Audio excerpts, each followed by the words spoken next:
এই শোনো না, আমাদের অন্ধবিশ্বাস চ্যানেলটি যারা এখনো সাবস্ক্রাইব করেননি, প্লিজ সাবস্ক্রাইব করে দাও। আর অল্প কিছু সাবস্ক্রাইবার হলে 1 লক্ষ পরিবার হবে। সবাই প্লিজ সাবস্ক্রাইব এবং বেশি বেশি শেয়ার করে দাও প্লিজ। আপনি গতকাল আমার জীবন বাঁচিয়েছেন, এজন্য থ্যাঙ্কস বললেও কম হবে।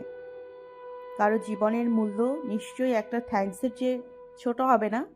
রক্তিম ক্যামেরাটা পেছনে ঘুরিয়ে পূর্ব আকাশের পাহাড় ভ্যাদ করে ফুটে ওঠা সোনালি সূর্যের দিকে তাক করে ফটাফট কয়েকটা ছবি তুলে ফেললো। সূর্যোদয়ের অনেকগুলো ছবি তুলে নরিতার দিকে ফিরে তাকালো। নরিতা রক্তিমের থেকে প্রত্যুত্তর না পেয়ে বিশাল সমুদ্রের দিকে তাকিয়ে ভাবনায় মশগুল হয়েছিল। এত বিশাল সমুদ্র আর অসীম আকাশটা যেন ওই দূরে একে অপরের সঙ্গে মিলেমিশে একাকার হয়ে গেছে, অথচ সে জানে আকাশ আর সাগর কখনো একে অপরের সঙ্গে মিশে যেতে পারবে না, কারণ দুটোই একে অপরের থেকে বিপরীত দিকে অবস্থান করছে। তবু দুজন দুজনের সঙ্গে জড়িয়ে আছে এক অজানার সম্পর্কে। সমুদ্র আর আকাশ, কত প্রাচীন তাদের সম্পর্ক। এই পৃথিবীর সৃষ্টিকাল থেকে তাদের তালমিল। আকাশ রং বদলায় সময়ে সময়ে, সমুদ্র সেই রঙে নিজেকে রাঙিয়ে নেয় ক্রমাগত। আকাশ অশান্ত হলেই সমুদ্রের ঢেউ সে অশান্তি বুকে নিয়ে আছড়ে পড়ে ধীরে। পৃথিবীর বুকে প্রলয় নিয়ে আসে। একে অন্যের রূপে মোহিত চোখে চোখ রেখেই কেটে যায় অনন্তকাল। রাত হলে আকাশ তারা টিমটিমে ভরসা দেয়, আমি আছি। সমুদ্র ঢেউয়ের ফরসের মালা গেঁথে সলজ্জ হাসিতে বলে সকালের অপেক্ষা। আকাশ যেমন একদিকে প্রয়োজনে সাগরের থেকে বাষ্পীভূতের মাধ্যমে পানি তুলে নেয়, তেমনি আবার বৃষ্টির মাধ্যমে স্বচ্ছ ও পরিষ্কার জল ফিরিয়ে দেয়। একে অপরের মধ্যে লেনাদেনা হলেও কেউ কারোর সঙ্গে বেশি মিশে যেতে পারে না, বরং বিপরীত পাশে অবস্থান নিয়ে সঙ্গী হয়ে রয়। সাগরের শেষ সীমায় আকাশের সঙ্গে মিলিত হওয়া দেখতে দেখতে কখন যেন আনমনা হয়ে গিয়েছিল। হঠাৎ ক্যামেরার ক্লিক ক্লিক শব্দে সম্বিত ফিরল।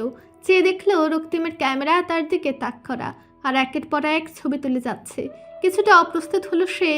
রক্তিম ক্যামেরা থেকে চোখ সরে তার দিকে তাকিয়ে বলল, নড়ো না, যেভাবে সামনে তাকিয়েছিলে সেভাবেই চেয়ে থেকো। ক্যান্ডিড ছবিগুলো ভালো আসছে, একদম ন্যাচারের সঙ্গে ন্যাচারাল বিউটি। তারপর বিভিন্ন পোজে নৈরিতার অনেকগুলো ছবি তুলে দিল। সূর্য পুরোপুরি উঠে যেতেই বলল, চলো হোটেলে ফিরে যাওয়া যাক। নৈরিতা মাথা নেড়ে সম্মতি জানিয়ে হাঁটতে শুরু করলো। রক্তিম পাশে হাঁটতে হাঁটতে বলল, সরি, গতকাল আমার এমন ব্যবহার করা উচিত হয়নি। নৈরিতা যেভাবে হাঁটছিল সেভাবেই হাঁটতে হাঁটতে বলল, কিন্তু ব্যবহার তো আপনি আমার সঙ্গে করেননি, করেছেন রানিয়া আপুর সঙ্গে। সরি বলতে হলে তাকে বলুন। ওকে সরি বলতে হবে না, তার আগেই কম্পেনসেশন ক্লেম করে বসে আছে। হ্যাঁ, আমার সঙ্গে ওর ঝগড়া হলে ওর ডিমান্ড ফুলফিল করতে হয়, নয়তো বাবার কাছে গিয়ে বানিয়ে বানিয়ে আমার নামে মিথ্যা অভিযোগ করবে। আর বাবা ওর সত্য মিথ্যা বিশ্বাস করে আমাকে বকাঝকা করবে। আমি কতটা অযোগ্য ছেলে সেই ফিরিস্তি দেওয়া শুরু করবে। নৈরিতা হাসতে লাগলো রানিয়ার চতুরতার কথা শুনে। হাসতে হাসতে বলল, ঠিকই আছে, আপনার মতো রকচটা মানুষকে এভাবেই শায়েস্তা করতে হয়। রক্তিম চোখ পাকিয়ে তাকিয়ে জিজ্ঞেস করলো, আমি রকচটা? তা নয়তো কি। সব সময় ভ্রু দুটো কুঁচকে এমনভাবে তাকিয়ে থাকেন যেন পৃথিবীর সবার প্রতি আপনার সন্দেহ, যেন সবাই অপরাধী, শুধু আপনি একমাত্র শুদ্ধ পুরুষ। মেয়ে, তোমার সাহস তো কম না।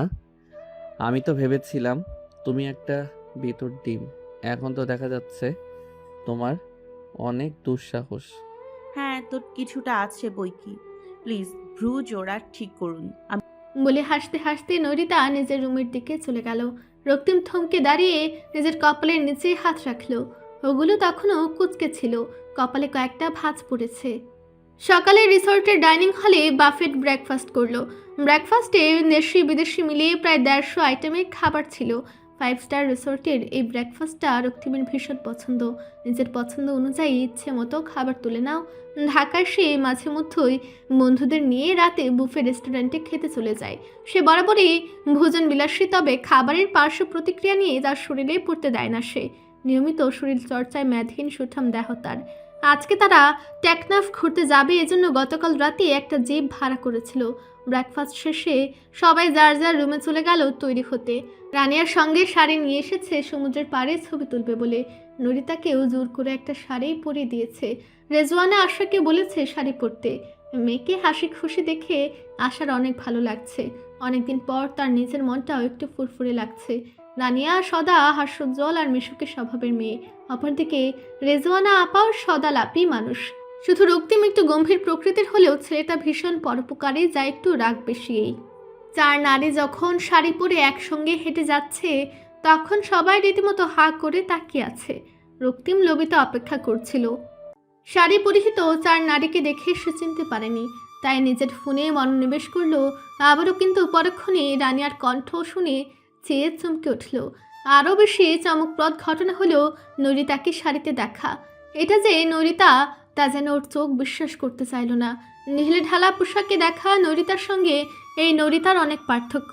হালকা পাতলা গড়নের লম্বা অবয়ব, ফর্সা গায়ের রং, কাটা কাটা চেহারায় নরিতার শরীরের আকর্ষণীয় অবয়ব ফুটে উঠেছে শাড়ি ভ্যাট করে।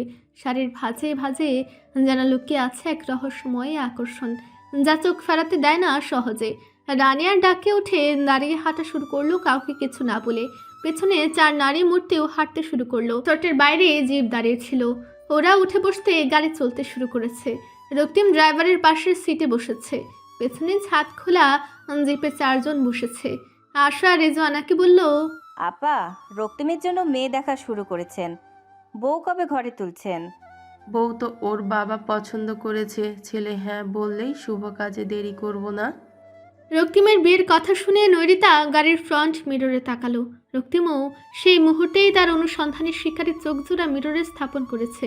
কপালে কয়েকটা ভাঁজ পড়েছে, দুজোড়া তখনও কুচকানো। চাঁদের গাড়ির পেছনে দাঁড়িয়ে শাড়ির আঁচল উড়িয়ে অকারণেই হাসছে রানিয়া। গাড়ির গতির সঙ্গে পাল্লা দিয়ে বাতাসের তীব্র ব্যাগ যেন অদৃশ্য প্রতিযোগিতায় মেতেছে। গাড়ি যত সামনের দিকে ছুটে যাচ্ছে ততই বাতাস তার বিপরীত ঝড়ের মতো ছুটে আসছে। রানিয়া হাত বাড়িয়ে নরিতাকে টেনে তুলে দাঁড় করিয়ে দেয় নিজের পাশে। হাওয়ার ঝাপটা আশা রুহির চাবুক হয়ে মুখে চাপকে দিল। চুলগুলো এলোমেলো হয়ে উঠছে।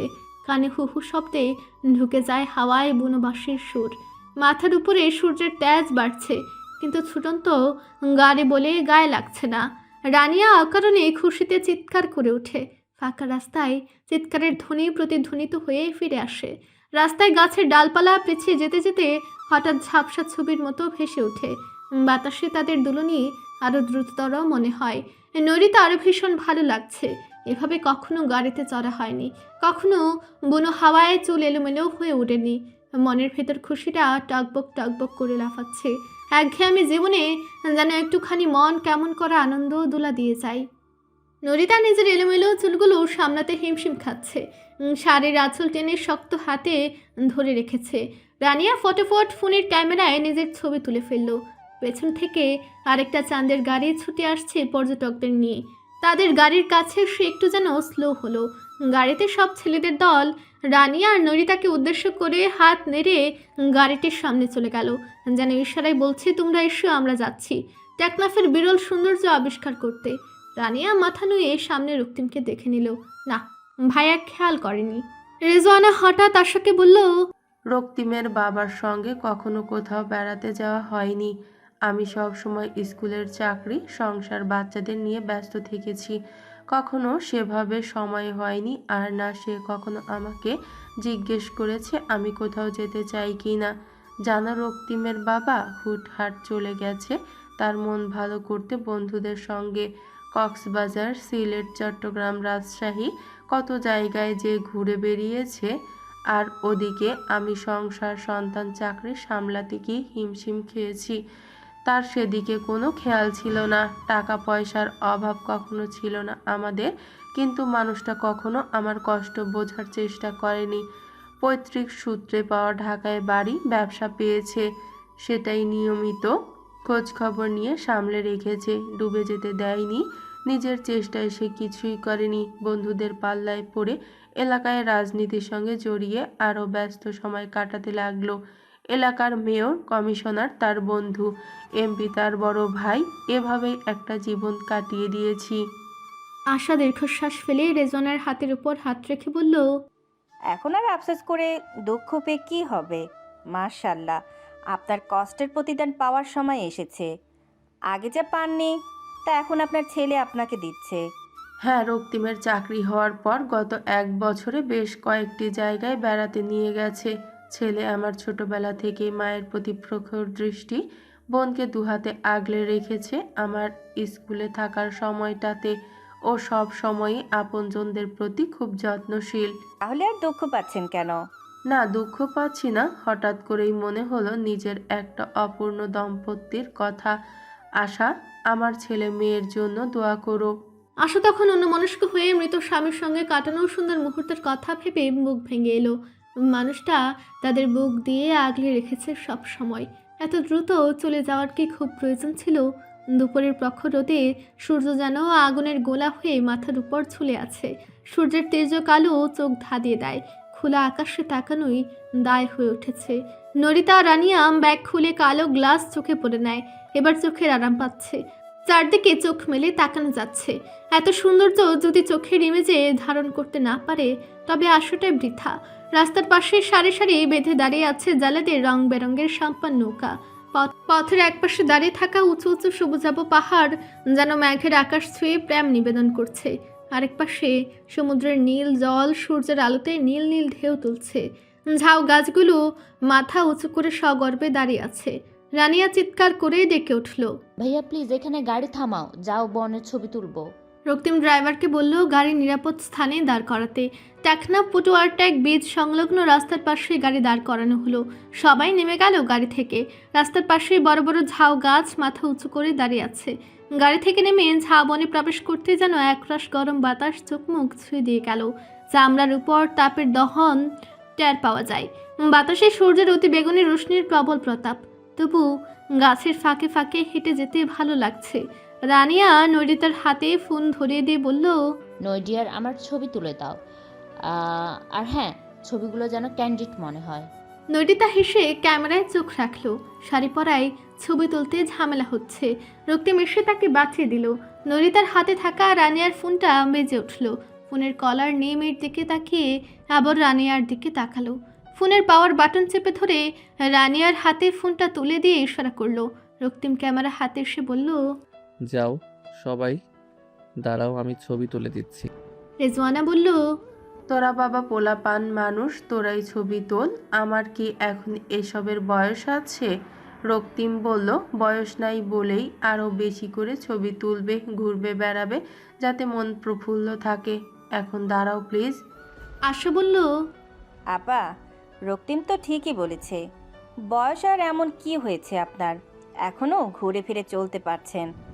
একসময় হয়তো হাঁটা চলার ক্ষমতা ক্ষীণ হয়ে যাবে, তখন কি আর এই সময়টা ফিরে পাবেন? তাছাড়া ছেলেমেয়ের বিয়ের পর ওরাও ওদের সংসার নিয়ে ব্যস্ত হয়ে পড়বে, যেমনটা একসময় আমরা হয়েছি। তখন নিজের বৃদ্ধ বাবা মাকে দেখার, সেবা করার কতটুকুই বা সময় পেয়েছি।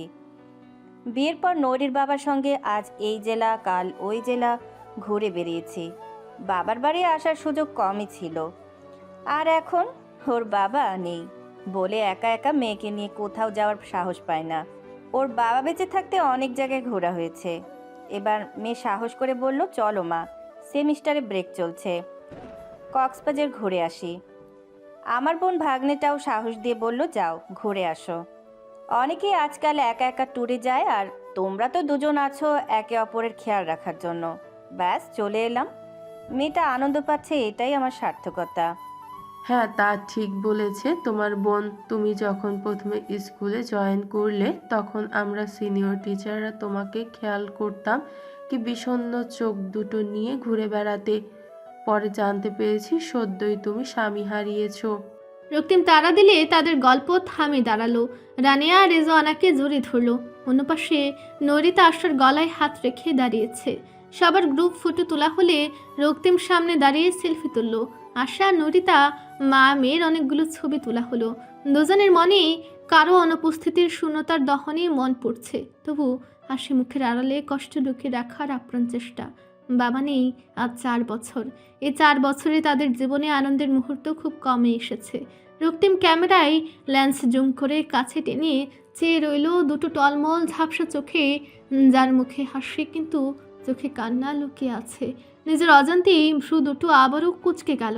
ক্যামেরা থেকে চোখ উঠিয়ে সরাসরি তাকালো সামনে দাঁড়িয়ে থাকা আকাশি শাড়ি পরা রূপসী তরুণীর দিকে, যে দুহাতে মাকে জড়িয়ে ধরে আছে।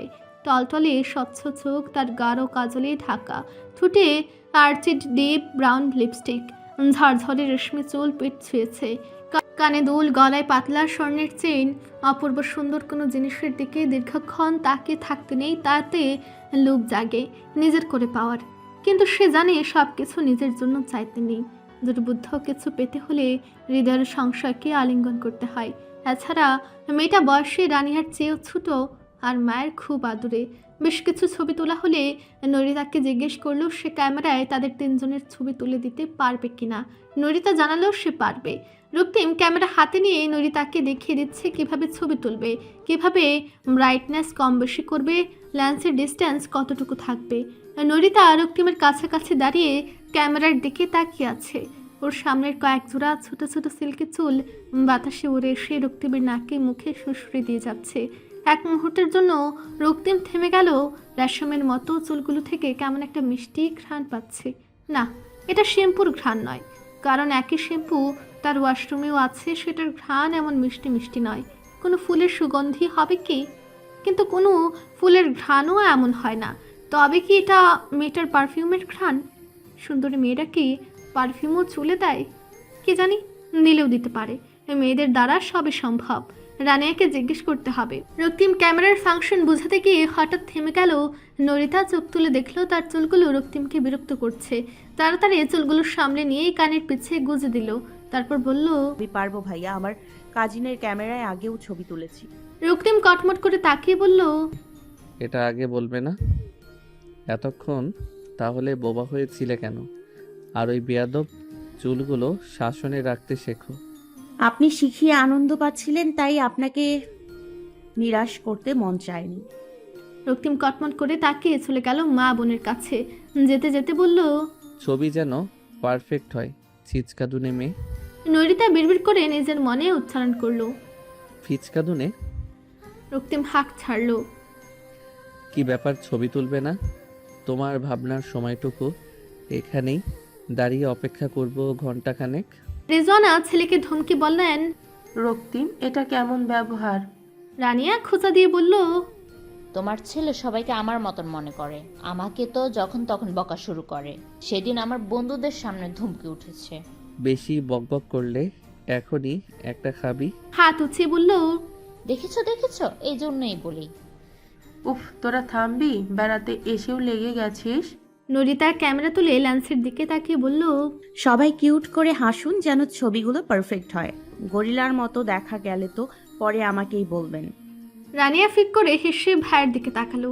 রক্তিম বোনের দিকে দাঁত কিরমিটে তাকাতে সে আবারও স্বাভাবিক মুখ করে ফেলল। দু ভাই বোন মাকে মাঝে রেখে দুপাশে দাঁড়িয়েছে। নরিতা কয়েকটা ছবি তুলে ক্যামেরার দিকে তাকিয়ে বলল, প্লিজ কপাল মসৃণ করুন আর ভ্রু সোজা করে হাসি মুখে তাকান।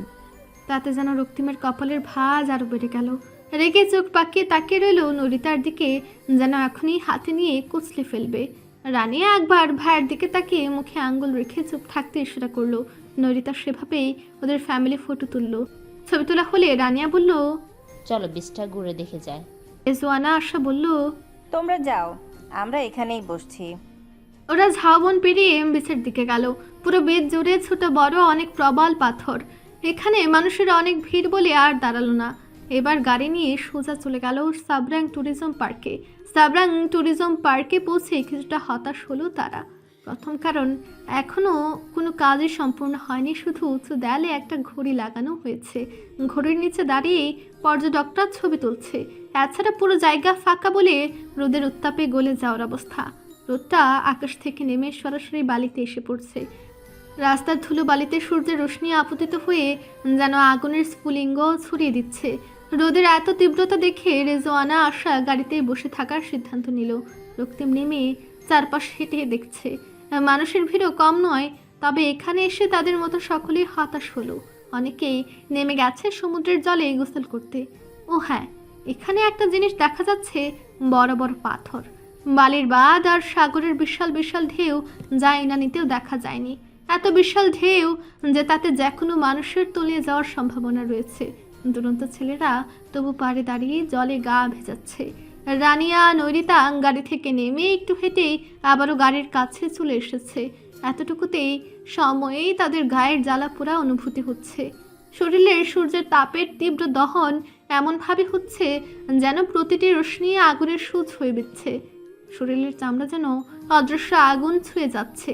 নৈরিতা শাড়ির আঁচল মুখের ঘাম মুছে বলল, আপু আমার স্কিন জ্বালা পোড়া করছে।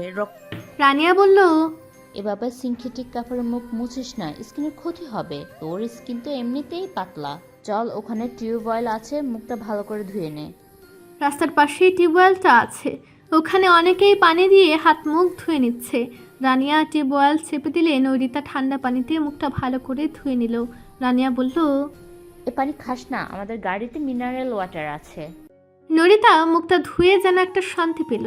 পরিবেশের বাতাসের তীব্রতা থাকলেও সেই বাতাসে ধুলো বালির আধিক্য রয়েছে।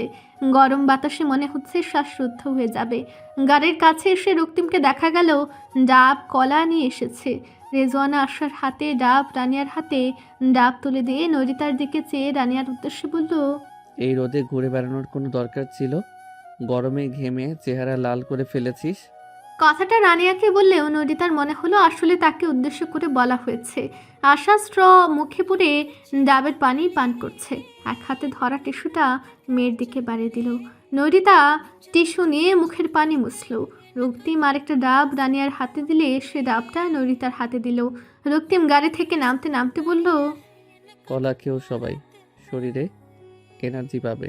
গাড়ি এবার ফিরে চলল ইনানির দিকে। পথে যেতেই লাল কাঁকড়া বিচের কাছে গাড়ি দাঁড় করায়। একজন বুড়ো লোক রাস্তার পাশে চেয়ার টেবিল ফেলে ঝালমুড়ি চা বিক্রি করছে। পথে অনেকেই যাত্রা বিরতি নিয়ে চা পান করছে। রক্তিম বলল, মামা, ঝাল বেশি দিয়ে ঝালমুড়ি দাও। ঝালমুড়িটা এত মজা আর ঝাল ছিল যে নৈরিতা আরেকটা অর্ডার করে ফেলল। রানিয়া ঝালমুড়ি খেতে খেতে পাশেই টানিয়ে রাখা দড়ির দোলনায় গিয়ে শুয়ে পড়ল। রক্তিম চায়ের কাপে চুমুক দিতে দিতে বিচের কাছে চলে গেল। এখানে বিচটা মোটামুটি নিরিবিলি। সাম্পান নৌকা বালির উপর দাঁড়িয়ে আছে, সেখানেই কিছু পর্যটক ঘুরে বেড়াচ্ছে। অনেকগুলো লাল কাঁকড়া বালির উপর হেঁটে বেড়াচ্ছে। আবার মানুষের উপস্থিতি টের পেলেই বালির গর্তে ঢুকে যাচ্ছে। মানুষের উপস্থিতি টের পেলেই বালিতে ঢুকে গিয়ে আবারও ভেতর থেকে মাথা উঁচিয়ে দেখছে কেউ আছে নাকি। যখনই বুঝতে পারে কেউ নেই, তখনই বের হয়ে হেঁটে বেড়ায়। একজন অন্যজনকে সিগন্যাল পাঠায়। এ এক দারুণ জিনিস। রক্তিমের মনে হলো একটা ড্রোন নিয়ে এলে ভালো হতো, কারণ কাঁকড়াগুলোর কাছে যাওয়াই যাচ্ছে না, তার আগে ওগুলো লুকিয়ে যাচ্ছে। রানিয়াকে ফোন দিয়ে বলল, লাল কাঁকড়া দেখতে চাইলে চলে আয়। রানিয়া ধুম করে দোলনা থেকে উঠে বসে নৈরিতার হাত টেনে ধরে বলল, চল চল, লাল কাঁকড়া দেখে আসি। ঝাউ গাছের ঝোপ পেরিয়ে চিকচিক করা বালির উপর দিয়ে হাঁটতে হাঁটতে চলে এলো। অতিরিক্ত গরমে নৈরিতার ফর্সা গাল দুটো লালচে আপেল হয়ে গেছে। রক্তিম ক্যামেরার লেন্স একবারে কাছে টেনে আবারও দূরে সরিয়ে পরীক্ষা করলো কাঁকড়াগুলোকে ক্যামেরায় ধারণ করা যায় কিনা। না পেরে হতাশ হয়ে দাঁড়িয়ে রইল। রানিয়া ভাইকে জিজ্ঞেস করলো, কোথায় তোমার লাল কাঁকড়া? মিথ্যা বলে নিয়ে এসেছো তাই না? মিথ্যে বলিনি। ওই দেখ, কাঁকড়াগুলো বের হয়ে একবার পেছনে তাকিয়ে দৌড়ে চলে যাচ্ছে। রানিয়া চেয়ে দেখার চেষ্টা করলো, কিন্তু সূর্যের তীর্থ কালো প্রশ্নের বিকিরণের কারণে চোখে ধাঁধা লেগে যায়। তেমন স্পষ্টভাবে দেখা যাচ্ছে না। নৈরিতা হেঁটে এগিয়ে গেল, কিন্তু ওকে হেঁটে আসতে দেখে কাঁকড়াগুলো লুকিয়ে পড়ল। আরও কয়েকবার চেষ্টা করেও ব্যর্থ হয়ে দাঁড়িয়ে গেল। নৈরিতার খুব দুঃখ হলো, এত সুন্দর লাল লাল কাঁকড়াগুলো কাছ থেকে দেখতে পাচ্ছে না। রানিয়া অনেক চেষ্টা করেও কিছুতেই কাছাকাছি যেতে পারল না। খুব ধীরে ধীরে আবার দৌড়ে গিয়েও ফলাফল শূন্যই হলো। শেষে নিরাশ হয়ে বলল, গোল্লায় যাক লাল কাঁকড়া, আমি এখন ভিডিও করব। ভাইয়া প্লিজ আমাদের ভিডিও করে দাও। বলে নৈরিতাকে বগল দাবা করে স্বরের আঁচল উড়িয়ে সাগর পাড়ে হেঁটে নিচে গিয়ে দুজনে ভিডিও করলো। সাম্পানের কাছে দাঁড়িয়ে ছবি তুললো। নৈরিতা হঠাৎ একটা দৌড় দিল শাড়ি উঁচিয়ে ধরে, কিন্তু কাছে যেতে সবগুলো কাঁকড়া গর্তে ঢুকে গেল। ওরা যখন সাগর পাড়ে ছিল তখন সবগুলো লাল কাঁকড়া বালের উপর হেঁটে বেড়াচ্ছিল। দূর থেকে দেখতে কি যে সুন্দর লাগছিল। রানী আর রক্তিম অবাক হয়ে চেয়ে রইল। যখন আসল কাহিনী বুঝতে পারলো তখন রক্তিম হা হা করে হাসতে লাগলো। রানিয়াও হাসলো, হেসে বলল, ভাইয়া বেচারিকে আর লজ্জা দিও না। নরিতা লাল কাঁকড়ার কাছাকাছি দেখতে পায়নি বলে হতাশ হয়ে বালিতে পড়ে থাকা সাদা স্বচ্ছ শামুক কুড়িয়ে তুলতে লাগলো। রক্তিমের ক্যামেরা সেই মুহূর্তে ক্লিক ক্লিক করে উঠল। গরমে ঘেমে নিয়ে রানিয়া বলল, তোমরা এসো, আমি গেলাম, এত রোদের উত্তাপ সহ্য করা যাচ্ছে না বলে হাঁটতে হাঁটতে চলে গেল মায়েদের কাছে। নরিতা বালি থেকে শামুক কুড়িয়ে নিচ্ছে। রক্তিম বেশ অনেকটা দূরে দাঁড়িয়ে সমুদ্র ঝাউবনের ছবি তুলছে। নরিতা দেখলো একটা লোক ঝাউবনের ভেতর থেকে হেঁটে আসছে। লোকাল লোক ভেবে সে বিশেষ পাত্তা দিল না, নিজের মনের শামুক তুলতে ব্যস্ত হয়ে গেল। হঠাৎ খেয়াল হলো লোকটা হেঁটে তার দিকেই আসছে। তার ষষ্ঠ ইন্দ্রিয় তাকে সতর্ক করলো। লোকটার গতিবিধি বিশেষ সুবিধার ঠেকল না। আশেপাশে চেয়ে দেখলো তার কাছে কেউ নেই, সে একা। গুটি কয়েক পর্যটক সাম্পানের কাছে দাঁড়িয়ে ছবি তুলছে, কেউ বা সমুদ্রে পা ভিজিয়ে হাঁটছে। রক্তিমও অনেকটা দূরে ক্যামেরা হাতে ছবি তোলায় ব্যস্ত। সে উঠে দাঁড়ালো। লোকটা প্রায় তার কাছাকাছি চলে এসেছে। তাড়াতাড়ি হাঁটতে শুরু করলো। মনে হচ্ছে লোকটা তাকে যা কোনো সময় ধরে ফেলবে। শুনেছে এখানে ঝাবনের কাছে মেয়েদের কিডন্যাপ করে নিয়ে যায়। ভয়ে ভয়ে আতঙ্কে সে রক্তিমকে চিহি সুরে ডেকে উঠল। ডেকে মনে হলো সে নিজের স্বর নিজেই শুনতে পাচ্ছে না। পেছন ফিরে দেখলো লোকটার হাঁটার গতি বেড়ে গেছে এবং তার দিকে এগিয়ে আসছে। এবার নিজের হাঁটার গতি বাড়িয়ে দৌড়াতে শুরু করলো আর চিৎকার করে ডেকে উঠল। রক্তিম ভাইয়া। ডেকে উঠে শাড়ির মধ্যে পা পেঁচিয়ে হুঁচট খেয়ে বালির উপরে মুখ থুবড়ে পড়ল। রক্তিম ক্যামেরা থেকে চোখ সরিয়ে ডানে তাকালো। নরিতা বালির উপর মুখ থুবড়ে পড়ে আছে। নরিতার পেছনে একটা লোক ঠিক তাকে অনুসরণ করে আসছে। সে দৌড়ে গেল নরিতার কাছে। ততক্ষণে নরিতা উঠে বসেছে। ভয়ে ভয়ে একবার পেছনে আবার সামনে রক্তিমের দিকে তাকাচ্ছে। রক্তিম দৌড়ে এসে নরিতাকে টেনে তুলল। তাকে দেখে লোকটা দিক পরিবর্তন করে আবারও ঝাবনের দিকে চলে গেল। রক্তিম দেখার চেষ্টা করলো লোকটা ওদিকে কোথায় যাচ্ছে। যেদিকে যাচ্ছে সেদিকে জেলেদের ঘর বা মাচাং কিছুই নেই, একদম ঘন বন। তার মানে লোকটা নরিতাকে একা ভেবে এসেছিল, তাকে দেখে চলে গেছে। নৈরিতা ব্যথা পেয়েছো? উদ্বিগ্ন হয়ে জানতে চাইলে নরিতা হাত উঠিয়ে দেখে কনুয়ের কাছে সামান্য ছিলে গেছে। ভয়ে পেছনে তাকালো, লোকটা নেই। উঠে দাঁড়িয়ে কোনো মতে হাতে লেগে থাকা বালি পরিষ্কার করলো। এখানে কোথাও একা একা থাকা ঠিক না, চলো ফিরে যাই বলে হাঁটা শুরু করলো। নরিতা রক্তিমের পেছন পেছন ছুটে গেল। তীব্র গরমে অতিষ্ঠ হয়ে উঠেছে শরীর, প্রচণ্ড ক্লান্ত লাগছে। হাঁটার গতি মন্থর হয়ে এসেছে, ঠোঁট শুকিয়ে খড়খড়ে হয়ে গেছে। রক্তিম সবাইকে তাড়া দিল গাড়িতে উঠে বসার জন্য। গাড়ি এবার ছুটে চলল ইনানির উদ্দেশ্যে। রিসর্টে ফিরে গোসল সেরে সবাই বের হলো লাঞ্চের জন্য। রিসর্টের ভিতরেই বাংলা খাবারের রেস্টুরেন্ট আপ্যায়ন, যেখানে সব বাঙালি খাবার পাওয়া যায়। তারা বেছে বেছে সব ঘরোয়া বাংলা খাবার অর্ডার করলো। খাবার এলো প্রায় আধা ঘন্টা পর। একদম ধোঁয়া ওঠা গরম গরম খাবার, সব মাটির হাঁড়িতে। সারাদিনে ঘোরাঘুরির পর প্রচণ্ড খিদে থাকায় নাকি আসলেই রান্না ভালো ছিল জানা নেই। তবে প্রতিটা খাবার এত টেস্ট ছিল যে প্রথম অর্ডারকৃত খাবার শেষ হয়ে যাওয়ার পর আবারও অর্ডার করা হলো। সবসময় কম খাওয়া নরিতাও অনেকটুকু ভাত খেয়ে ফেললো এবং নিজের হাতেই খেলো। খাবার পর রক্তিম জানালো এবার সবাই রেস্ট নিতে পারে, বিকেলের দিকে আবারও সমুদ্র সৈকতেই ঘুরতে যাবে। রেজওয়ানাকে বলল, আম্মু তুমি গিয়ে ঘুমাও, বেশি হাঁটাহাঁটি করলে আবার শরীর খারাপ হবে।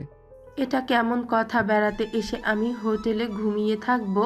হ্যাঁ ঘুমিয়ে থাকবে, কারণ আজকে কোথাও যাব না, সমুদ্রে হাঁটবো কিছুক্ষণ, তখন না হয় যাবে। তার আগে ভালো করে রেস্ট নেবে। বলে রক্তিম মায়ের কাঁধে হাত রেখে হাঁটতে লাগলো। পেছনে রানিয়া আশা নরিতার কাছে লাল কাঁকড়া বেচের ঘটনা শুনছে। রানিয়া শুনে বলল, আমি থাকলে বেটার নাক পাঠিয়ে দিয়ে জিজ্ঞেস করতাম পেছন পেছন কি ছাগলের ফোনা। তোমার মতো আমার এত সাহস নেই আপু, আমি খুব ভয় পেয়েছি। রক্তিম ভাইয়া না থাকলে আমি হয়তো জ্ঞান হারাতাম ওখানে। আশা বলল, কিন্তু তোর ওখানে একা একা থাকা উচিত হয়নি। আর এত ভয় পেলে কিভাবে চলবে মা? জীবন অনেক কঙ্কর পথ, একাই চলতে হবে, নয়তো ঘরবন্দি হয়ে থাকতে হবে। হ্যাঁ আন্টি ঠিক বলেছে নৈত। আর এই যে মায়ের বেবি হয়ে আসল দৌড়ে থাকো, এটা ছাড়তে হবে। বলে নরিতার হাতটা ছাড়িয়ে আনলো আশার হাত থেকে। আশাকে বলল, আন্টি ওকে নিয়ে যায় আমার রুমে। আম্মু আপনার সঙ্গে থাকুক আজ। বলেই নরিতাকে বগল দাবা করে নিয়ে চলল। আশা রক্তিমকে জিজ্ঞেস করলো বেচের ঘটনা। রক্তিম বলল, আমি ঠিক জানি না লোকটার কি উদ্দেশ্য ছিল, তবে বিচে একা কোনো পর্যটককে পেলে ওরা ছিনতাইয়ের মতো ঘটনা ঘটানোর চেষ্টা করে। আবার মানব পাচারকারী হলে কিডন্যাপ করে নিয়ে পাচার করে দেয়। এই জন্যই এদিকে একা একা ঘোরাঘুরি করা বিপজ্জনক। জনবহুল এলাকায় থাকাটাই সেফ। আল্লাহর কাছে অশেষ শুক্রিয়া, তুমি না থাকলে মেয়েটা হয়তো বিপদে পড়তো। তোমাকে ধন্যবাদ, দুবার তুমি আমার মেয়েটাকে রক্ষা করেছো। না না আন্টি, আমি তেমন কিছু করিনি। তাছাড়া আমরা যেহেতু ঢাকা থেকে একসঙ্গে এসেছি, একসাথে আছি, সেখানে আমার দায়িত্বের মধ্যে পড়ে আপনাদের খেয়াল রাখা। সেটা হয়তো পুরোপুরি পারছি না বলেই ও বারবার বিপদে পড়ছে। এবার রেজওয়ানা বলল, কিন্তু আশা, ওকে এভাবে আগলে আগলে কতদিন রাখবে? দুনিয়াটা কত কঠিন। একটু চালাক চতুর না হলে চলবে কিভাবে? মেয়েটাকে একটু বেশি সরল বানিয়ে রাখছো। মেয়ে তো মাশাল্লাহ বড় হচ্ছে, কয়েক বছর পর বিয়ে দেবে। শ্বশুর বাড়িতে গিয়ে এত বোকা হয়ে চলতে পারবে? দুনিয়াটা কত কঠিন জানো না? না না আপা, সেটা চিন্তার বিষয় না। আর ওকে ছোট থেকে ওর বাবা এইভাবেই আগলে রেখেছে, এজন্যই মেয়েটার মধ্যে সরলতা বেশি। তাছাড়া আমার বড় বোন নৈরিকে তার ছেলের জন্য চেয়েছে, ওরা খুব যত্নে রাখবে ওকে। আপা যেমন ওকে আদর করে, তেমনি ভাগ্নেটাও নৈরির প্রতি খুব যত্নশীল। ওদের কাছে মেয়ে ভালোই থাকবে।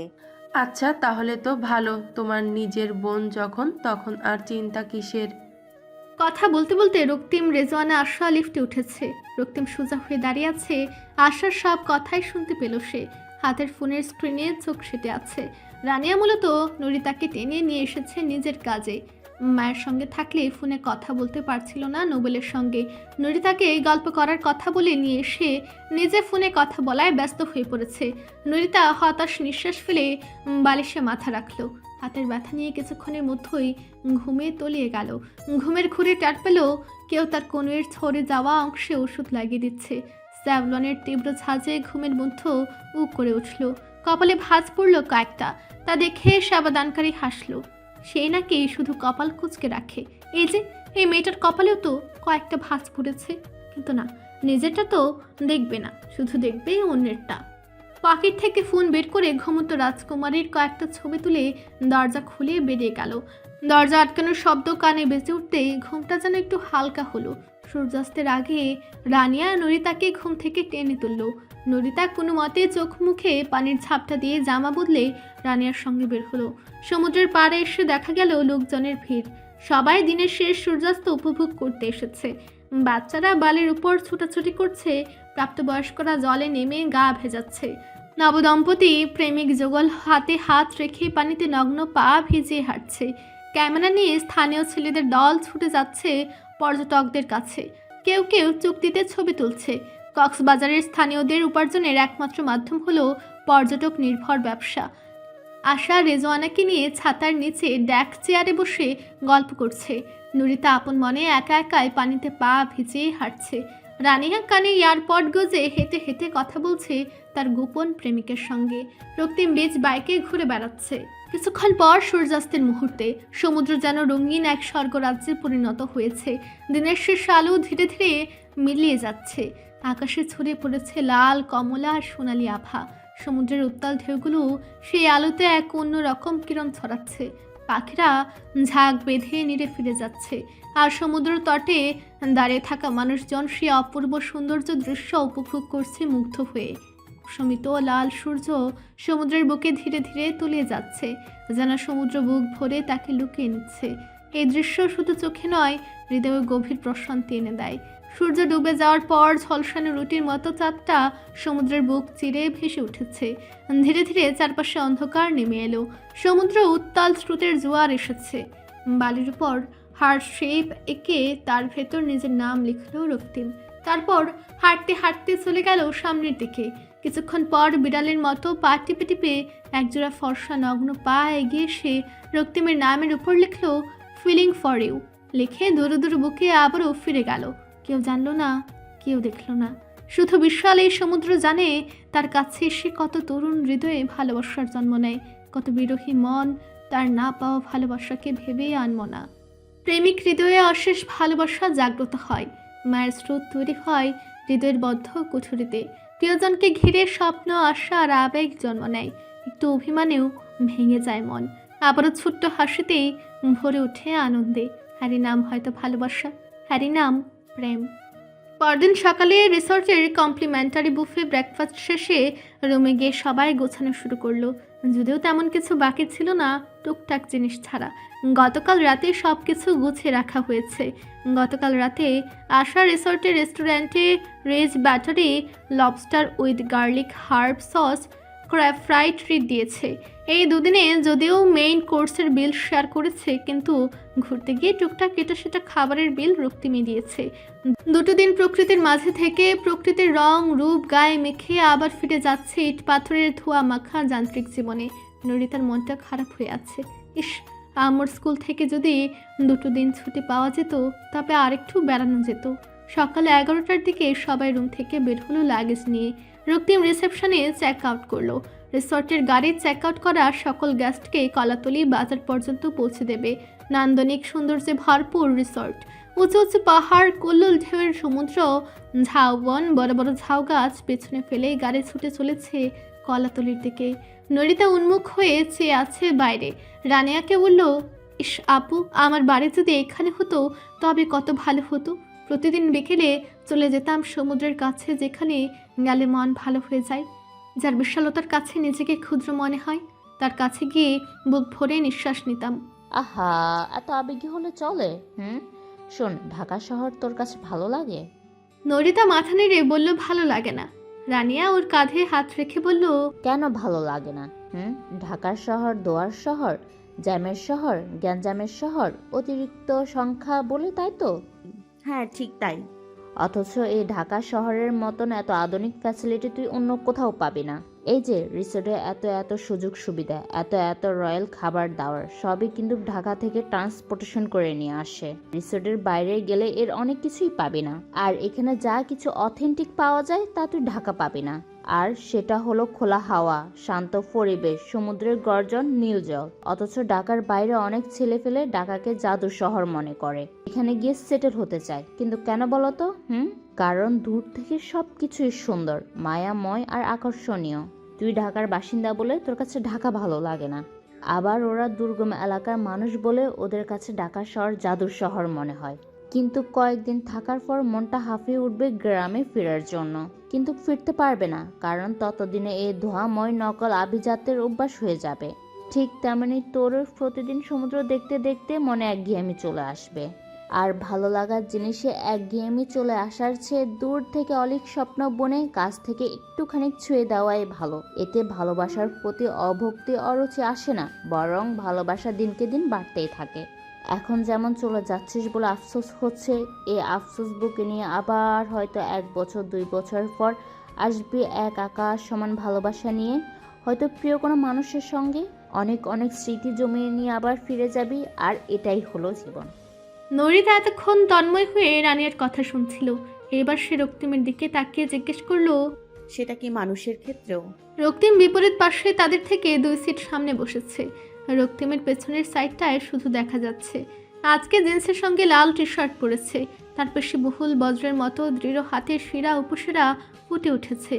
রানিয়া ওর গাল টেনে বলল, হ্যাঁ রে হ্যাঁ, মানুষ ক্ষেত্র। এই যে তোকে আমার এত ভালো লাগে, কিন্তু একসাথে 1 মাস থাকলে আর আমাকে তোর ভালো লাগবে না। যা, কি বলো? তোমাকে ভালো লাগবে না কেন? তুমি তো দুদিনেই আমার অনেক পছন্দের হয়ে গেছো। কারণ আমার সঙ্গে থাকলে আমি পক পক করে তোর কানের পোকা সব নাড়িয়ে ফেলবো। নৈরিতা এবার শব্দ করে হা হা করে হেসে উঠল। সবাই ফিরে তাকাতেই মুখের উপর হাত চাপা দিল। রানিয়া গম্ভীর মুখে বলল, এই জন্যই বলেছি আমার সঙ্গে থাকলে এমন অনেক অপ্রস্তুত পরিস্থিতিতে পড়তে হবে। প্রায় 40 মিনিটের মধ্যে কলাতলি এসে পৌঁছালো। গাড়ি থেকে নেমে ঢাকাগামী কোচের টিকিট কেটে বাসে উঠে বসলো। রোদের তাপে চেহারা রীতিমতো জ্বলছে। রক্তিম বাস থেকে নেমে ঠান্ডা পানি, শুকনো খাবার, চিপস নিয়ে এলো। নরিতা আর রানিয়া বসে কুটকুট করে চিপস বাদাম খাচ্ছে আর গল্প করছে। বিকেলের দিকে বাস যাত্রা বিরতি করলো। চট্টগ্রামে হাইওয়ে রেস্টুরেন্টে সেখান থেকে কাচ্চির প্যাকেট কিনে গাড়িতে লাঞ্চ সারলো। দিনের বেলা হওয়ায় রাস্তায় অনেক জ্যাম। গাড়ি 1 কদম চলে তো 20 মিনিট থেমে থাকে। জ্যাম ঠেলে বাস ঢাকা পৌঁছাতে পৌঁছাতে রাত 1টা বেজে গেল। আশার ভাই গাড়ি নিয়ে অপেক্ষা করছিল। বাস গন্তব্যে পৌঁছাতে আশা নরিতা, রানিয়া, রেজওয়ানার থেকে বিদায় নিল। নরিতা রক্তিমকে খুঁজলো বিদায় নেওয়ার উদ্দেশ্যে, কিন্তু রক্তিম তার সিটে নেই। একটু যেন মন খারাপ হলো। বাস থেকে নেমে মামাকে দেখলেও গাড়ি নিয়ে অপেক্ষা করছে। রক্তিম বাস সুপারভাইজারকে বলে ওদের লাগেজগুলো নামিয়ে গাড়িতে তুলে দিল। আশা তার ভাইয়ের সঙ্গে রক্তিমের পরিচয় করে দিল। আশার ভাই কামরুজ্জামান রক্তিমকে ধন্যবাদ জানিয়ে বাসায় ইনভাইট করলো। রক্তিম মুচকে হেসে আশার থেকে বিদায় নিল। কামরুজ্জামান নরিতাকে গাড়িতে উঠে বসতে বলল।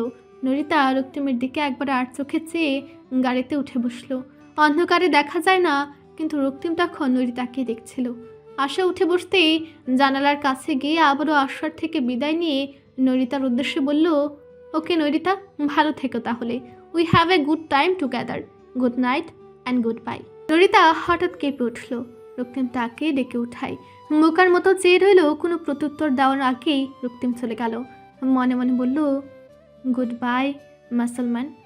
মিস জুনায়না কোথায় হারিয়ে গেলেন? প্রিয়তমের বিরহে উত্তল সাগরে ডুবে গেলেন নাকি? তার কোমল নিঃশ্বাসে হৃদস্পন্দন হারিয়ে গেলেন, যেভাবে আমাদের রোমান্টিক কবি জন কিটস ও তার প্রিয়তমার সঙ্গ অনুভব করতে চাইতেন, ঠিক সেইভাবেই কি? স্যার তার ভরাট দৃঢ় অথচ উঁচু কণ্ঠে কবিতা আবৃত্তি করতে শুরু করলেন। Bright star উল্ড I were set fast as thou art, not in lone splendor hang aloud the night and watching with internal ideas about, like nature's patent sleepless remit, the moving waters at their caressed like tusk of pure Albanian ablution round earth human source, or gazing on the new soft fallen mask of snow upon the mountain and the moors. নরিতা লজ্জায় মাথা নুয়ে ফেলেছে। Mamun sir আবৃত্তি শেষ করে বললেন, আপনারা কি জানেন আমাদের জুনাইনা প্রেমে পড়েছে? আমি যখন রোমান্টিক কবিতা আবৃত্তি করছিলাম তখন তিনি লজ্জা পেয়েছিলেন, মিটিমিটি হাসছিলেন। আমার নজর কিন্তু সব সময় খুব প্রখর। আপনারা পুরো ক্লাসে কে কখন কি করছেন সবই আমার খেয়াল থাকে। ক্লাসের সবগুলো চোখ ঘুরে গেল নরিতার দিকে। নরিতা মাথা এবার টেবিলের উপর ঝুঁকে গেল, লজ্জায় চোখ বন্ধ করে রেখেছে। নতুন এই তরুণ লেকচারার হাসতে হাসতে তীক্ষ্ণ খঞ্জর চালিয়ে দেয় স্টুডেন্টের অবুঝ বুকে, যারা ক্লাসে থেকে অন্যমনস্ক হয়। ওনার ক্লাসে এই জন্যই সবাই মনোযোগী হওয়ার চেষ্টা করে। মনোযোগ হঠাৎও দুর্ঘটনা ঘটা। গত ক্লাসে আজাদকে ধরেছিলেন লজ্জা দিতে একদম পুচিয়ে ছেড়েছে। বেহায়া আজাদ পুরো সময়টাই দাঁত কেলিয়ে হেসেছে। স্যার এবার তার শেষ অস্ত্র প্রয়োগ করলেন। তো মিস জুনাইনা বলুন, সেই ভাগ্যবান কে? আমাদের সঙ্গে শেয়ার করুন। মনে প্রেম থাকলে, ভালোবাসার শুদ্ধ অনুভূতি জাগ্রত হলে লিটারেচারের প্রতি প্রেম প্রবল হয়। স্যার হাসি মুখে নরিতার দিকে তাকিয়ে অপেক্ষা করলেন, তারপরে চোখ জোড়া ঘুরে গেল সবার দিকে। কারা কারা প্রেমে পড়েছেন বলুন তো? আজকে কেউ স্যারের কাছে নাকাল হতে চাইল না, তাই সবাই চুপচাপ বসে রইল। পেছন থেকে নোভা নরিতাকে গোতা দিয়ে বুক ফিসফিস করে বলল, সোজা হয়ে বস গাধি, নইলে আজকে তোর খবর আছে। নরিতা সোজা হয়ে বসলো। স্যার বললেন, ওকে মিস জুনাইনা, রোমান্টিক কবি জন কিটসের ব্রাইট স্টার কবিতা আবৃত্তি করলাম। এটা বিশ্লেষণ করুন তো। দেখুন আপনার টেক্সট বুকে আছে। নরিতা বই খুলে কবিতাটা মনে মনে পড়ে লজ্জায় লাল হলো। তাকে আরো লজ্জা দিতে স্যার বলল, হ্যাঁ, এক লাইন ব্যাখ্যা করুন। নরিতা মিনমিনে সুরে বলল, আমি ব্যাখ্যাটা লিখে দিতে পারবো, বলতে পারবো না। কেন পারবেন না? আপনি লিটারেচার লিখে প্রকাশ করবেন। আপনি কি রোমান্টিক কবি হবেন, যার কাজ প্রেমিকের কথা ভেবে ভেবে কবিতা লেখা? অবশ্য হলে ভালো একজন বিউটিফুল ব্রিলিয়েন্ট রোমান্টিক কবি পাবো। মিস জুনাইনা, প্রেমিকের কথা ভাবার জন্য অনেক সময় পাবেন। আগে পড়াশোনাটা ঠিকঠাক করুন। আজকাল প্রেম সহজে এলেও সম্মানটা আসে যোগ্যতার মাপকাঠিতে। পেছন থেকে একটা ছেলে বলল, স্যার, পড়তে পড়তে জীবনের 22 বছর পার করে ফেলেছি।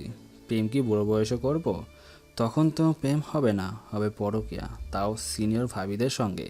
ছেলেটার কথা শুনে স্যার সহ ক্লাসের সব স্টুডেন্ট হেসে ফেলল।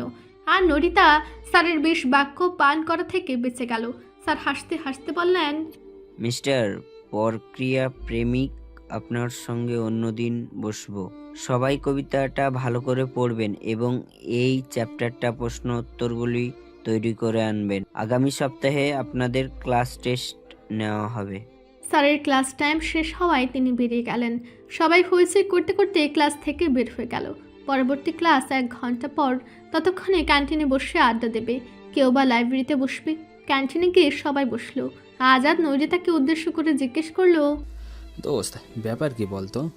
আমিও এবার ক্লাস চালু হওয়ার পর থেকে তোকে অন্যরকম দেখছি। কেমন যেন আমাদের মাঝে থেকেও মনে হয় দূরে কোথাও আছিস। নৈরিতা কিছু বলবে তার আগেই নোভা বলল, আমাদের নৈরিতা সেমিস্টার ব্রেকের সময় কক্সবাজার বেড়াতে গেল না, তখন কোনো এক মাসালম্যানের সঙ্গে মন দেওয়া নেওয়া হয়ে গেছে। সবাই সমস্যরে চেঁচিয়ে উঠল। কি প্রেম আরও নঙ্গদা? ইম্পসিবল। তুর্না বলল, ও মাই আল্লাহ, কিভাবে হলো দোস্ত? তুই তো আমাদের কিছুই জানাসনি। অবাক হওয়ার ভান করলো দুহাতে মুখের সামনে নিয়ে। নৈরিতা নোভার পিঠে একটা কিল মেরে বলল, আমি কখন বললাম মন দেয়া নেয়া হয়েছে? তোর সবকিছুই বাড়িয়ে চাড়িয়ে বলতে হয়। নৈরিতা কপট রেগে বলল। নোভা পিঠে হাত বুলিয়ে চোখ মুখ কুচকে বলল, কেন তুই বলিস নাই কক্সবাজার বেড়াতে গিয়ে এক মাসালম্যানের সঙ্গে পরিচয় হয়েছে? হ্যাঁ, পরিচয় হয়েছে, তার মানে এই না প্রেম করে ফেলেছি। বলে চোখ নামিয়ে ফেলল। বন্ধুদের সামনে ভীষণ লজ্জা লাগছে বলতে যে তার ভীষণ ভালো লেগেছে একজনকে, আর সেজন শীঘ্রই বিয়ে করতে যাচ্ছে অন্য কাউকে। তোর কি লোকটাকে ভালো লেগেছে জনি? এতক্ষণে ফোন থেকে মুখ তুলে কথা বলল মৃন্ময়। নরিতা মুখে কিছু বলতে পারে না, মাথা নেড়ে না বোঝায়। মৃন্ময় নরিতাকে পছন্দ করে সেটা এখানে উপস্থিত সকল বন্ধুরা জানে, এবং এটাও জানে এই পছন্দের কোনো ভবিষ্যৎ নেই, কারণ ধর্মীয় বাধা দুজনের মাঝে কাটা হয়ে আছে। তাছাড়া নরিতার মনে কখনো কোনো ছেলের প্রতি ভালো লাগার সৃষ্টি হয়নি, অথবা ছেলে মেয়ের মধ্যকার ভালো লাগার সম্পর্ক ওর কোনো ধারণাই নেই বলে মনে হতো নোভার। অন্তত সেদিনের আগ পর্যন্ত, যেদিন জেনেছে নরিতারও কাউকে ভীষণভাবেই মনে ধরেছে প্রথম দেখায়। কিন্তু এখন মনে হয় রক্ত মাংসের এই দারুণ সুন্দরী বন্ধুটিরও কাউকে ভালো লাগতে পারে, সেটা কথায় কথায় সেদিন বলে ফেলেছে বলেই বিশ্বাস করেছে। নয়তো এই মেয়ের মুখ থেকে সহজে কোনো কথা বের হতে চায় না। নরিতার দিকে প্রথম বন্ধুদের হাতটা বাড়ে দিয়েছিল মৃন্ময়ী। নোভা, তুর্না, মৃন্ময়, আজাদ ওরা ছিল মৃন্ময়ের বন্ধু। তারপর মৃন্ময়ের সূত্র ধরেই নরিতার সঙ্গে বন্ধুত্ব হয়। এখন পর্যন্ত মৃন্ময়ই ক্লাসের সর্বোচ্চ সংখ্যক মার্ক পাওয়া স্টুডেন্ট। মেধাবী ছাত্রী হওয়া সত্ত্বেও বাবার মৃত্যুর পর নরিতার একাডেমিক রেজাল্ট তেমন আশানুরূপ হয়নি। এসএসসিতে শেষ 3টা পরীক্ষায় কোনো রকমে উতরে গিয়েছিল। এরপর ঢাকা এসে কলেজে ভর্তি হলেও এইচএসসির রেজাল্ট মোটামুটি ভালোই ছিল। এরপর ইউনিভার্সিটি ভর্তি পরীক্ষায় অংশ নিতে অনীহা প্রকাশ করায় নর্থ ডাকুটা থেকে খালাতো ভাই তানজিম আশাকে বলেছে নরিতাকে বেসরকারি বিশ্ববিদ্যালয়ে ভর্তি করিয়ে দিতে। আশা পড়াশোনা নিয়ে মেয়ের উপর চাপ প্রয়োগ করেনি, কারণ বাবার চলে যাওয়াটা মেয়ে মানতেই পারেনি। পড়াশোনা যে এতটুকু হয়েছে এই অনেক। ডিপ্রেশনে চলে গিয়েছিল মেয়েটা। নরিতা ইংরেজি সাবজেক্টে ভর্তি হয়ে গেল। ভর্তির পর ক্লাসে তেমন কারোর সঙ্গেই কথা বলতো না, অন্যদের মতো কোনো গ্রুপিং তৈরি করেনি। নিজের মতো আসতো, ক্লাস শেষে আবারও বাসায় ফিরে যেত। কিন্তু দুর্দান্ত এক প্রেজেন্টেশনের মাধ্যমে তাক লাগিয়ে দিয়ে সকলের নজরে চলে এলো। শিক্ষকরাও তাকে সেদিন নিয়ে ভালো করে খেয়াল করে, আর সহপাঠীরাও। মৃন্ময় কয়েকদিনে নীরবে ওকে অবজার্ভ করে বুঝতে পারে মেয়েটা যেমন পড়াশোনায় চমৎকার, তেমনই ইন্ট্রোভার্টও, যেচে পড়ে কারোর সঙ্গে কথা বলতে পারে না। একদিন নিজে থেকেই এগিয়ে গেল সাহায্য চাইবার অজুহাতে, অথচ সে ওই টপিকটা বেশ ভালো করেই বুঝতে পেরেছিল। তবু নরিতার কাছে গিয়েছিল। তার মনে হয়েছে মেয়েটাকে নীরবতার চাদর থেকে বের করে আনতে হবে। এভাবে একা একা একটা মানুষ কিভাবে চলতে পারে? সেদিন ক্লাসে স্যার তখনও আসেনি, আর নরিতা বসে একটা বই পড়ছিল। মৃন্ময়ের সামনে দাঁড়িয়ে বলল, জোনাইনা, তুমি কি আমাকে একটু হেল্প করবে এই পড়াটা বুঝতে? নরিতা ভীষণ অবাক হয়েছিল, কারণ তার সঙ্গে কেউ কথা বলতে আসে না, আর না সে যায় কারো কাছে। তবু মাথা নেড়ে বলেছিল সাহায্য করবে। মৃন্ময় বলল, থ্যাংক ইউ সো মাচ। তাহলে ক্লাসের পর আমরা লাইব্রেরিতে বসছি। ক্লাসের পর সেদিন 1 ঘন্টা বসে পড়াগুলোই নরিতার কাছে বুঝে নিয়েছে, আর অবাক হয়ে দেখেছে নরিতা নামের মেয়েটা যেমন সুন্দরী তেমনি ভীষণ মেধাবী। একাডেমিক বইয়ের বাইরেও সে অনেক বই পড়ে। বইয়ের মৃন্ময় নিজেও পড়ে। তাদের বাড়িতে বাবার একটা লাইব্রেরিও আছে। এভাবে একদিন দুদিন করে নৈরিতার সম্পর্কে অনেক কিছু জানতে পেরেছিল। নৈরিতাও নিজের অজান্তেই যেন অনেক কথা বলে ফেলেছিল মৃন্ময়ের সঙ্গে। একদিন তার বন্ধুদের সঙ্গেও পরিচয় করে দিল। সবাই নৈরিতাকে আন্তরিকভাবে গ্রহণ করলো এবং সে অবাক হয়ে লক্ষ্য করলো মৃন্ময় ছেলেটা তার চেয়েও ব্রিলিয়ান্ট এবং একমাত্র তার সঙ্গে বন্ধুত্ব করার জন্যই পড়া বোঝার অজুহাত দেখিয়েছে। কিন্তু কেন সেটা কখনো মৃন্ময়কে জিজ্ঞেস করা হয়নি। নোভা আজাদকে বলল, ওই আজাইদা তোর পয়দা দিবসে কিন্তু রেস্টুরেন্টে খাওয়াবি। আজাদ মুখ বিকৃত করে বলল, ঠিক আছে, তুই তাহলে বিলটা দিস।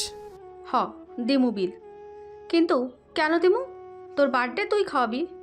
আজাদ উদাস হয়ে বলল, আচ্ছা, আমার তো এখন হাত খালি, তুই তাহলে কটা টাকা ধার দে। তোর বাপ তো তোর নামে 2টা ফ্ল্যাট লেখা দিছে, মাঝে মধ্যে বন্ধুদের দান সদকা করতে পারিস, এতে তোর ফ্ল্যাট হালাল হইব। আর আমরা ভাদাঙ্গা ঢাকা শহরে একটাও মিসও ভাড়া পাই না। নিজের ফ্ল্যাট তো জায়গায় জায়গায় স্বপ্ন দেখার মতো। হ, তোরে টাকা দিই আর তুই টাকা নিয়ে হজম করে ফেলিস। গত মাসেও টাকা নিছিস, ফেরত দেশ নাই। এবার যদি রেস্টুরেন্টের ট্রিট না দেস তাহলে তোরে ন্যাড়া বানাইয়া দিব, মনে রাখিস। সৎকার কথা ভুলে যাও বাছা। আচ্ছা, ভুইলা গেলাম, এবার একটা নোট দে তো। বলে হাত পাতল। নোভা হাতের ফোনটা দিয়ে মাথায় একটা বাড়ি মারতে ব্যথায় কুঁকে উঠল। তরুণা বলল, এই চল, ক্লাসের সময় হয়ে গেছে। সবাই ব্যাগ নিয়ে উঠে পড়ল। মৃন্ময় নরিতার পাশে পাশে হাঁটছে। ক্লাস শেষ হতে বিকেল হয়ে গেল। নরিতা বলল, আচ্ছা আমি আসি তাহলে, তোরা যাবি না? মৃন্ময় উঠে দাঁড়িয়ে হাঁটতে হাঁটতে বলল, চল তোকে রিক্সায় উঠিয়ে দিই, আমিও চলে যাব, আজ খেলা দেখতে যাব পাড়ার মাঠে। আজাদ বলল, তোর কি প্রতিদিনই খেলা দেখা লাগে? বলে একটা ইঙ্গিতপূর্ণ হাসি হাসল। মৃন্ময় বন্ধুর মস্করায় সাড়া দিল না। একে একে সবাই উঠে পড়ল বাসায় যাওয়ার জন্য। নরিতার রিক্সা 15 মিনিট ধরে জ্যামে আটকে আছে। বিকেলের এই সময়টা অফিস ফেরত মানুষের ভিড় থাকে। পাবলিক বাস, সিএনজির সঙ্গে প্রাইভেট গাড়িগুলো অফিস শেষে বাড়ির পথে ছুটেছে। বিকেলের পরন্ত রোদে এই অক্টোবরেও স্যাঁতস্যাঁতে গরম লাগছে। হিজাবের ভেতর চুলের গোড়া, ঘাড়, গলা ঘেমে ভিজে যাচ্ছে পরনের জামা। গরম একদমই সহ্য হয় না তার। বাসায় ঢুকেই ঠান্ডা ঠান্ডা পানি গায়ে ঢেলে খেতে বসবে। আম্মু নিশ্চয়ই এতক্ষণ স্কুল থেকে চলে এসেছে। জ্যামে বসে বিরক্ত হয়ে গেল। আশেপাশে তাকিয়ে মানুষ দেখায় মন দিল। আজকাল সে বাইরে বের হলে মানুষকে দেখে, মানুষের আচার আচরণ পর্যবেক্ষণ করে। প্রেমিক প্রেমিকা যুগল দম্পতিদের দিকে তাকিয়ে তাদের সম্পর্কের গভীরতা মাপে। আপন মনে হাসল সে। তার তো আসলে সাইকোলজি নিয়ে পড়া উচিত ছিল, আর সে কিনা ইংলিশে পড়ছে। তার রিক্সার পাশে একটা লেক্সাস দাঁড়িয়ে আছে। বড়লোকের ব্যাপার স্যাপার আলাদা। সে যখন এইচএসসি পরীক্ষা দিতে গেল তখন তার কেন্দ্রের বাইরে নিজের মেয়েকে পরীক্ষা কেন্দ্রে পৌঁছে দিতে সে তাকে পছন্দ করেছিল কোনো এক উচ্চশিক্ষিত বংশীয় সুপাত্রের মাতাজি, যাদের গুলশানের মতো জায়গায় পুরনো আমলের বাংলো বাড়ি রয়েছে। পরিবারের প্রত্যেক সদস্যের একটা করে দামি গাড়ি, পারিবারিক ব্যবসা, সব মিলিয়ে বিশাল ব্যাপার স্যাপার। পরীক্ষার পর বাড়িতে বিয়ের প্রস্তাব পাঠিয়েছে। মামা সরাসরি নিষেধ করে দিয়েছিলেন। তানজিম ভাইয়া বিয়ের কথা শুনে রেগে গিয়েছিল। মাত্র এইচএসসি পরীক্ষা দিয়েছে, এখনই কেন বিয়ের কথা আসছে? তার মানে খালা মামার তাকে বিয়ে দেওয়ার শখ হয়েছে। হয়তো নৈরিতারও আংশিক সম্মতি আছে, নইলে এখনই কেন বিয়ের প্রস্তাব আসবে? ফোনে তাকে বেশ চুটপাট দিয়ে জিজ্ঞেস করেছেন সব কিছুর পেছনে নৈরিতার হাত আছে কিনা। নৈরিতা ভয়ে কেঁদে ফেলেছিল। আম্মু অনেক কষ্টে তানজিম ভাইয়াকে বুঝেছিলেন। এরপর ভাইয়া আবারও ফোন করেছিল তাকে সরি বলতে, কিন্তু সে ফোন ধরেনি। ভদ্র মহিলা নিজে একদিন হঠাৎই ছুটির দিনে নিজের সুপুত্র আর কন্যাকে নিয়ে হাজির হয়েছিলেন তাদের বাসায়। ভেবেছিলেন তার সুদর্শন পুত্রকে দেখে হয়তো মেয়ের বাড়ির মানুষেরাই মন গলবে, কিন্তু আম্মু তার মেয়েকে এত ছোট বয়সে বিয়ে দেবেন না বলে নাকচ করে দিয়েছিলেন। মহিলা এঙ্গেজমেন্টের কথাও বলেছিলেন, আপাতত এঙ্গেজমেন্ট করে রাখবেন, পড়াশোনা শেষ হলে উঠিয়ে নেবেন। কিন্তু তাতেও কাজ হলো না। মামা সরাসরি বললেন ওনারা এখনই বিয়ে নিয়ে কিছু ভাবছেন না। অতঃপর মাতা তাহার সুদর্শন সুপুত্রকে নিয়ে বিষণ্ণ মনে বিদায় হলেন। সেদিনকার কথা ভেবেই হাসি পেল তার। তানজিম ভাই শুনেই ফোন দিয়ে বলেছেন, নৈরি শোন, একদম রুম থেকে বের হবি না, খালামানি ডাকলেও বের হবি না, খবরদার দরজার লক দে ভালো করে, বাকিটা আমি দেখছি। তানজিমের আর কিছু দেখতে হয়নি, আশায় সব কিছু সামলে নিয়েছিলেন। গাড়ির হর্নের তীব্র শব্দে এসে অতীত থেকে বের হলো। সামনে তাকিয়ে দেখলো সিগন্যাল ছেড়ে দিয়েছে, গাড়ি একটু একটু করে এগিয়ে যাচ্ছে। 20 মিনিট যাবৎ গাড়ির সাইড মিররে চেয়ে চেয়ে তাকে পর্যবেক্ষণ করেছে গভীরভাবে। অফিস ফেরত বাইকারের মাথায় হেলমেট ছিল, হেলমেটের ভেতর গম্ভীর মুখের তীক্ষ্ণ অনুসন্ধানী চোখজোড়া খুঁটিয়ে খুঁটিয়ে তাকিয়ে দেখছিল। দীর্ঘ 1 মাস পর মেজাজ খারাপ করা বৃষ্টি জ্যামে আটকে ক্ষণিকের ভালো লাগা সুন্দর একটা নিষ্পাপ চেহারা দেখে মনটা কেমন বিষাদে ছেয়ে গেল। কিছু জিনিস দূর থেকে সুন্দর, আর সুন্দর জিনিস দাবি করে নয়, অনুভব করে তুষ্ট থাকতে হয়। অফিস থেকে আজ একটু তাড়াতাড়ি বেরিয়েছে বাইক নিয়ে। উদ্দেশ্য বাইকটা সার্ভিসিংয়ে দিয়ে তারপর বাসায় ফিরবে। ঢাকা শহরের তীব্র যানজটে আটকে যখন গরমে বিরক্ত হয়ে মনে মনে যানজটের গোষ্ঠী উদ্ধার করেছে, তখনই এক ঝাঁক শীতল হাওয়ায় সে ছুঁয়ে দিয়ে গেল তাকে। মাথা থেকে হেলমেট খুলে বাইকের মিররে তাকিয়ে চুলগুলো আঙ্গুলের ফাঁকে পেছনে ঠেলে দিয়েছে। ঠিক তখনই আয়নায় দেখতে পেল সে অনাকাঙ্ক্ষিত মানুষটিকে। জ্যামে বসে থেকেও মনের সুখে চারপাশে চোখ ঘুরে দেখছে সবকিছু, খুঁটিয়ে খুঁটিয়ে দেখছে রিক্সাওয়ালা মামাদের বাস থেকে নেমে হেঁটে যাওয়া অফিস ফেরত ক্লান্ত মানুষকে, লাক্সারি কারে কালো কাচের ভেতর বসে থাকা অদৃশ্য কাউকে, পাশ দিয়ে চলে যাওয়া বাদামওয়ালা ফুল বিক্রেতা বাচ্চাটাকে। মনে হচ্ছে সবাই এই জগৎ সংসারের অভিনেতা আর সে একাই একমাত্র দর্শক। ক্ষণে ক্ষণে তার চেহারার রং পরিবর্তন হচ্ছে, ভাবমূর্তি বদলে যাচ্ছে, কখনো স্বাভাবিক চেহারায় চিন্তায় ডুবে যাচ্ছে, আবার কখনো মিটিমিটি হাসছে। মনে প্রশ্ন এলো, এই মেয়ে কি সময় পেলেই ভাবনায় ডুবে যায়? হিজাব পরা ফর্সা চেহারায় মরা রোদের লালচে কমলা আভা জড়িয়ে ধরেছে, নাকের ডগায় বিন্দু বিন্দু খামের কণা সকালের স্নিগ্ধ শীতল শিশিরের মতো জড়িয়ে আছে নীরব সৌন্দর্য গায়ে মেখে। অতি ক্ষুদ্র অথচ নির্মল এই কণাগুলো যেন তার সৌন্দর্য দ্বিগুণ করে তুলেছে। ব্যাগ খুলে পানির ছোট বোতল বের করে বোতলের মুখে গোলাপি রুক্ষ শুষ্ক ঠোঁটজোড়া চেপে ধরে ঢক ঢক করে পানি পান করলো। বোতল থেকে তৃপ্ত ঠোঁটজোড়া নামিয়ে শান্তির নিঃশ্বাস ফেললো। এতক্ষণে যেন রুক্ষ খসখসে ঠোঁটজোড়া প্রাণ ফিরে পেল। হালকা গোলাপি জিভের ডগা দিয়ে ঠোঁটজোড়া ভেজে দাঁত কামড়ে নিজের ঠোঁট মুখে পুরে নিয়েছে। খসখসে গোলাপি ঠোঁট পানির ছোঁয়া পেয়ে ভেজা নরম কচি ডাবের ক্ষীরের মতো লাগছে, যেন মুখে দিলেই হারিয়ে যাবে। গরমে গলা শুকিয়ে এসেছে, একটা শুকনো ঢুক গেলে নরিতার থেকে চোখ সরিয়ে নিল। নরিতাকে দেখতে দেখতে সিগন্যাল ছেড়ে দিয়েছে। গাড়ির হর্নের শব্দে রক্তিম সামনে তাকিয়ে হেলমেটটা আবারও পরে নিল। বাইক স্টার্ট দিয়ে আবারও তাকালো মিররে। এবার আর দেখা যাচ্ছে না অন্য একটা গাড়ির জন্য। জ্যাম ঠেলে বাইক নিয়ে চলে গেল গ্যারেজে। বাসায় দ্রুত ফেরার ইচ্ছে থাকলেও ফিরতে ফিরতে রক্তিমের রাত 8টা বেজে গেল। কলিং বেল বাজাতেই রানে এসে দরজা খুলে দিল। পায়ের জুতা জোড়া খুলতে খুলতে জিজ্ঞেস করলো, আম্মু কি করে? বাবা ফিরেছে? আম্মু 4 তলায় ভাড়াটিয়ার বাসায় গিয়েছে, আর বাবা এখনো ফিরেনি। কমিশনার বন্ধুর বাসায় আড্ডা দিয়ে ফিরবে বলেছেন। রক্তিম মুখটা বিকৃত করে বলল, এসব বাজে লোকগুলোর সঙ্গে কিভাবে বন্ধুত্ব হলো বুঝি না। বাবা তো বলেইছে কমিশনার আঙ্কেল বাবাকে একবার বিপদে সাহায্য করেছে, তাই কৃতজ্ঞতার স্বরূপ তাকে ত্যাগ করতে পারেনি। তাছাড়া কমিশনার আঙ্কেলের সাথে বাবার মিলেই ভালো। কৃতজ্ঞতা বিড়বিড় করে বলতে বলতে নিজের রুমের দিকে চলে গেল। রক্তিমদের বাড়িটা 6 তলা বিল্ডিং, তার দাদার আমলের। তারা নিজেরা থাকে 3 তলায় 2টো ফ্ল্যাট মিলিয়ে বানানো পুরো 42 স্কোয়ার ফিটের একটা ফ্ল্যাট নিয়ে, বাকিগুলো ভাড়া দেওয়া। নিচতলায় এক পাশের ফ্ল্যাট ভেঙে গাড়ি রাখার গ্যারেজ বানানো হয়েছে। রক্তিমের রুমটা একদম রাস্তার পাশের ব্যালকনিতে দাঁড়িয়ে নিচের মানুষের চলাচল দেখা যায়। রক্তিম বাথরুমে ঢুকে একবারের গোসল সেরে বেরিয়েছে। ব্যালকনিতে তোয়ালে মেলে দিয়ে দাঁড়ালো সে। নিচ থেকে রিক্সার টুংটাং শব্দ আসছে। এলাকার মানুষের ব্যস্ত চলাচল দেখা যাচ্ছে।